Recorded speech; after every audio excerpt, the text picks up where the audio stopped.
हम singer baby Pandey आप सबके बीच में फिर से श्री चर्चा कथा लेके आ रहे हैं। आप सब हमारा कथा जरूर सुनिए और श्री गुरु के चरणों में प्रणाम, माता पार्वती के चरणों में प्रणाम, सभी भगवान के चरणों में प्रणाम, देवी देवताओं के चरणों में प्रणाम, माता पिता के चरणों में प्रणाम, सास ससुर के चरणों में प्रणाम, हरेंद्र भैया नीलम दीदी के चरणों में प्रणाम। हमारा प्रणाम करो, ये देव स्वीकार करो।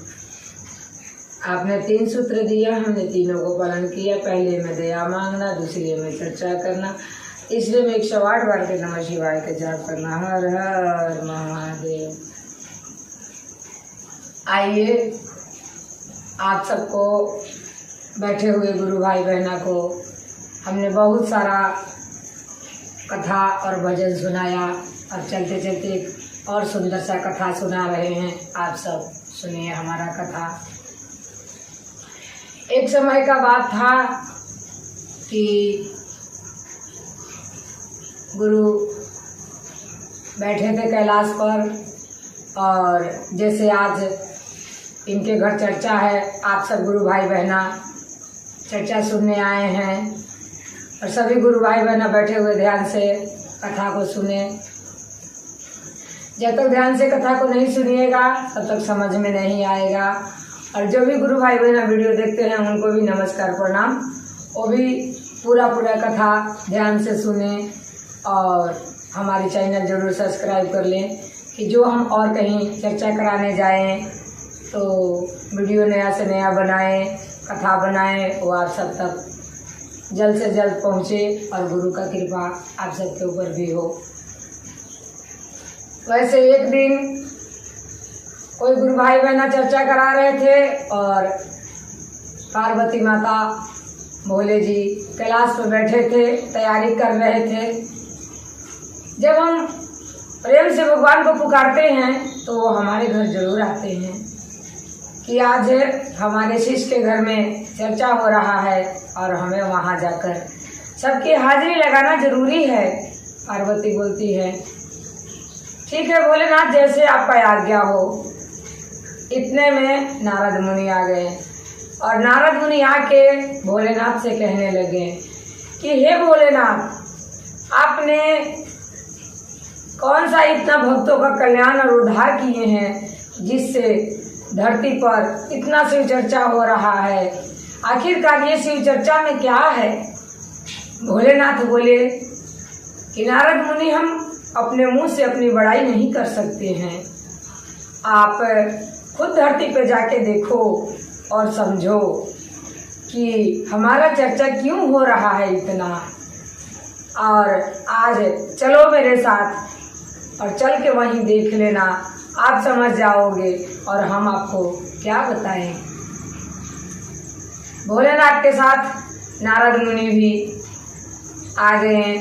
भोलेनाथ चर्चा में बैठ के सभी भक्तों को हाजिरी लगाने और कल्याण करने लग गए। चर्चा शुरू हो गया, भजन कीर्तन चलने लग गया और पार्वती शंकर जी सबका सुमिरन करने के बाद हम जब चर्चा शुरू करते हैं तो उनका सुमिरन करते हैं, उनको न्योता देते हैं।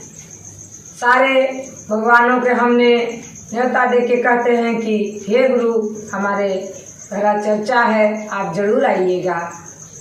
भोलेनाथ आ गए और नारद मुनि एक साधु के रूप धर के और उसके दरबार में बैठ के देखने लग गए कि आखिरकार क्या है चर्चा में जो सारा दुनिया चर्चा के दीवाना होकर बैठा है।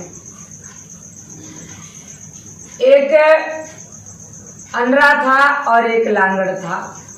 उसने भी बहुत शिव गुरु को चर्चा में जाने के लिए तरस गया था कि इतना सुंदर धरती पे चर्चा होता है लेकिन हम जा नहीं सकती हैं। एक अंधा था और एक लंगड़ा था। दोनों का एक कमी था और इस कमी के वजह से गुरु के दरबार तक नहीं पहुंच पाते थे। तो देखिए भोलेनाथ का कृपा कि उन दोनों का कैसी समझदारी भोलेनाथ दिए और अपने दरबार तक पहुंचने का एक जरिया बना दिए। होता है वही जो भगवान ने करते हैं, जो हमारे गुरु ने करते हैं। कल्पना तो हम बहुत चीज़ों को करते हैं, पर होता वही है जो हमारे भोलेनाथ ने करते हैं। तो उस इंसान का दिमाग में आया और दोनों अपने में बातें करने लग गई कि हमारा पैर नहीं है और तुम्हारा आँख नहीं है, तो हम क्यों न ऐसे करते हैं कि तुम्हारा पैर रहेगा और मेरा आँख रहेगा, हम दोनों साथ में चलते हैं भोलेनाथ के दरबार में, आज शिव चर्चा का कथा सुन के आते हैं। तो ये भी थोड़ा गुरु भाई बहना, मेरा नवरात्रे का व्रत चल रहा है और इधर उधर हमें माता का दरबार भी लगाने जाने पड़ता है, वहाँ भी भजन भक्ति करने पड़ता है, इसलिए थोड़ा सा गला हमारा इसमें भारी चल रहा है। इतने में वो दोनों तैयारी कर लिए और यहाँ शिव चर्चा हो रहा है और नारद मुनि देख रहे हैं। भोलेनाथ चाहेंगे तो पापियों का भी उद्धार करते हैं, अगर उनके चरण में आके ध्यान से प्रणाम करता है। कोढ़ियों का, कुष्ठों का, गरीबों का, सबका कल्याण करते हैं, क्योंकि वो हमारे भोले भंडारी हैं। एक बार जिनके उनके दया जिन पे हो जाता है, वो इंसान सब दुखों से छुटकारा पाके और अंत में दुर्लभ मोक्ष को प्राप्त कर लेता है। इसलिए सभी गुरु भाई बहना से मेरा हाथ जोड़ के निवेदन है कि आप सब जरूर उनके चरणों से जुड़ जाइए। और वो दोनों इंसान शिव चर्चा का तैयारी में आने का तैयार हो गए। देखिए, दिल में ललसा होना चाहिए। उसके पास आंख नहीं है, उसके पास पैर नहीं है, लेकिन उसके दिल में श्रद्धा है कि गुरु के दरबार में जाना है, मुझे चर्चा सुनना है, मुझे भजन कीर्तन सुनना है। ऐसे सोच के और दोनों अंधे और लंगड़े भोले का दरबार में चलने का तैयारी कर लिए। लंगड़ा ने अंधे का कंधे पे बैठ गया और पैर वाला ने वो रास्ते बताने लग गया और वो भोले के दरबार में आने लग गया। भोले का लीला भोला ही जान सकते हैं, और कौन जान सकता है उनकी लीला को। आने लगे, यहाँ से चर्चा सत्संग चल रहा है, सभी गुरु भाई बहना दरबार में बैठे हैं, जैसे आज आप दरबार में गुरु को बैठे हैं। आप सब गुरु भाई बहना धन्य हैं जो प्रभु का दरबार में बैठे हैं, प्रभु का भजन कीर्तन सुन रहे हैं, उनके कथा सुन रहे हैं। आप धन्य हैं, आपके गुरु का सौभाग्य है जो आपको गुरु का दरबार में आने का मौका मिला है और आप सब प्रभु का दरबार में बैठे हैं। और चलने लग गए। उन लोग थोड़ा दूर से आ रहे थे। आते आते जैसे भोलेनाथ के दरबार में पहुंचने वाले ही थे कि शिव चर्चा विसर्जन हो गया और सब कोई जैसे हाथ उठा के बोल रहे थे कि हर हर महादेव।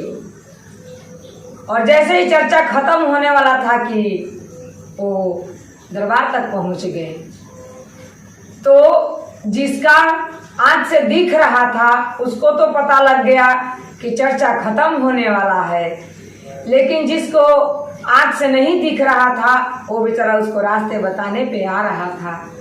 उसने मन में विचार किया कि अगर मैं कह देंगे कि भोलेनाथ का दरबार खत्म हो गया, से चर्चा खत्म हो गया, तो ये मुझे दरबार तक पहुंचाएगा नहीं, यही मुझे पटक देगा। ऐसे सोचकर उसने बताया नहीं कि गुरु का दरबार खत्म हो गया है।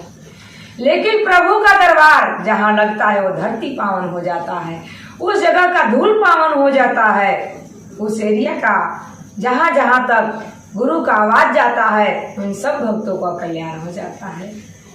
और वो आ गया गुरु के दरबार तक। जब गुरु के दरबार में आ गया तब उसने कहा कि क्या बताए भाई, हम लोग आने में लेट हो गए, गुरु का चर्चा खत्म हो गया, किस्मत वाले ही प्रभु का चर्चा भजन कीर्तन सुन सकते हैं। इतने में जैसे उसने मन में विचार कर रहा था, ठीक वही काम उसने किया। जैसे उसने कहा कि गुरुनाथ का चर्चा खत्म हो गया वैसे उसने कंधे से सीधे नीचे पटक दिया। जब नीचे पटक दिया तो वहाँ का धूल भी पावन होता है, उसको शरीर में धूल लग गया। जब धूल लग गया तो उसको आँख से दिखने लग गया, और दिखने लग गया, और उसको पटकने के कारण खुद से भी वो अंधे पटका गया। जब अंधे पटका गया तो उसका आँख से दिखने लग गया, और जो लंगड़े का पटका था उसको पैर बरकरार हो गया।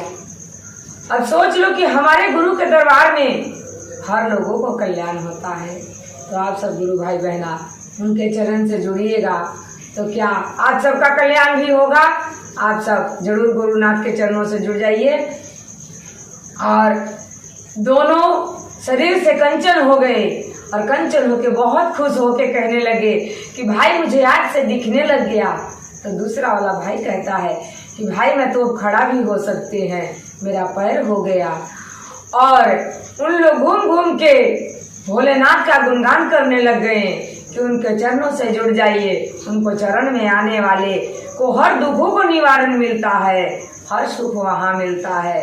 उनके चरण से जुड़ जाइए। और सारा कहानी नारद मुनि भी बैठ के देख रहे थे। नारद मुनि भी भोलेनाथ का प्रणाम कर लिए कि हे भोलेनाथ, आप भोले भंडारी हो, दयालु हो, कृपालु हो, आपका महिमा अपरंपार है, आपका महिमा को कौन बखान सकता है। हे भोलेनाथ, जो हमने प्रश्न किया उसके लिए क्षमा कर दो भोलेनाथ, मैं आपसे क्षमा मांगते हैं। और ऐसे कहकर नारद मुनि चले गए। और चर्चा खत्म होने के बाद हम लोग एक उनकी विदाई भजन गाते हैं।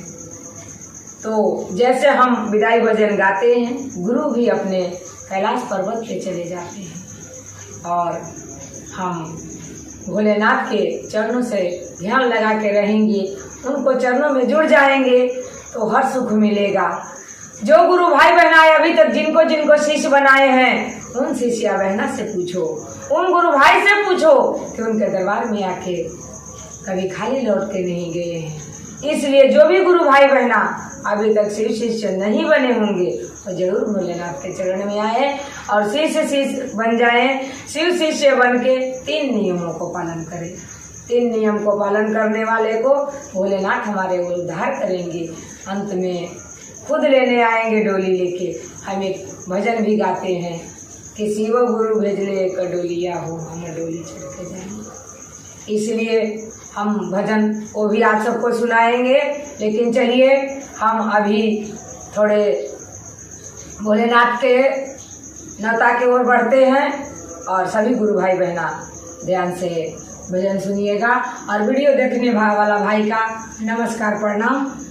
चलते हैं, चलते चलते हर हर महादेव।